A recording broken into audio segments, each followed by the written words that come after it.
പെരിഞ്ഞനം പഞ്ചായത്തിൽ കാട്ടുപന്നി ശല്യം രൂക്ഷമാകുന്നതായി പരാതി. കൂട്ടമായെത്തുന്ന കാട്ടുപന്നികൾ കൃഷിയിടങ്ങളിൽ കയറി വ്യാപകമായ കൃഷി നശിപ്പിക്കുന്നതോടെ കർഷകർ ആശങ്കയിലാണ്. പെരിഞ്ഞനം വെസ്റ്റിലെ ഹരിതം ഗ്രൂപ്പിന്റെ കൃഷിയിടത്തിലാണ് കാട്ടുപന്നികളുടെ ആക്രമണമുണ്ടായത്. ഓണവിപണി ലക്ഷ്യമിട്ട് വിളവെടുപ്പിന് തയ്യാറാക്കി നിർത്തിയിരുന്ന 30ഓളം നേന്ത്രവാഴകളാണ് കാട്ടുപന്നികൾ നശിപ്പിച്ചത്. കുലച്ചു നിൽക്കുന്ന വാഴകൾ കടപുഴക്കിയും ഓടിച്ചിട്ടുമാണ് നശീകരണം നടത്തിയത്.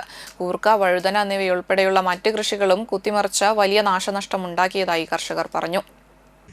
ഞങ്ങളിവിടെ ഓണത്തിന് വിളവെടുക്കാറായ കായകളാണ്. ഇപ്പോൾ ഇന്നലെ രാത്രി വന്നിട്ട് ഒരു കൂട്ടം പന്നികൾ, അതായത് വന്യമൃഗശല്യം രൂക്ഷമായിക്കൊണ്ടിരിക്കുകയാണ് ഇപ്പോൾ നമ്മൾ ഈ തോട്ടത്തിൽ തന്നെ.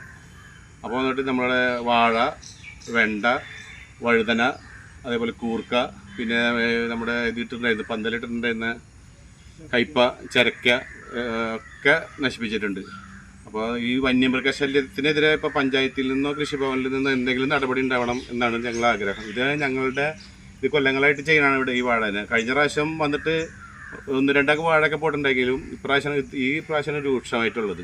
ഈ സാഹചര്യത്തിൽ ഇത് ഇങ്ങനെ മുന്നോട്ട് കൊണ്ടുപോകാൻ കഴിയും എന്ന് തോന്നുന്നില്ല. കാരണം ഞാൻ ഹരിതം ഗ്രൂപ്പിൻ്റെ ഒരു കോർഡിനേറ്ററാണ്. എന്നാൽ ഇതിന് ഇൻവെസ്റ്റ് ചെയ്യുന്നവർ, ഇതിൽ മാത്രം 12-13 മണിക്കൂർ ഈ മണ്ണിൽ കഷ്ടപ്പെടുന്ന കുറേ സുഹൃത്തുക്കൾ, ഇവരുടെയൊക്കെ മനസ്സ് ശരിക്കും ഇനി വേണ്ട, ഈ മേഖലയോട് പോലും നമുക്ക് വിട പറയാമെന്നൊരു സാഹചര്യമുണ്ടെന്ന് രാവിലെ മുതൽ നമ്മുടെ കൂട്ടുകാരൊപ്പം.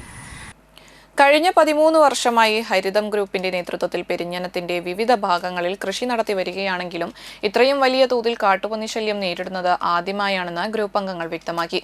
കാട്ടുപന്നികളുടെ വന്യമൃഗശല്യം മൂലം കൃഷി തുടരാൻ പോലും ബുദ്ധിമുട്ടാണെന്നും അടിയന്തരമായി കാട്ടുപന്നികളെ തുരത്തുന്നതിനും കർഷകർക്ക് സംരക്ഷണം ഉറപ്പാക്കുന്നതിനും ബന്ധപ്പെട്ട വകുപ്പുകൾ ഫലപ്രദമായ നടപടികൾ സ്വീകരിക്കണമെന്നും കർഷകർ ആവശ്യപ്പെട്ടു.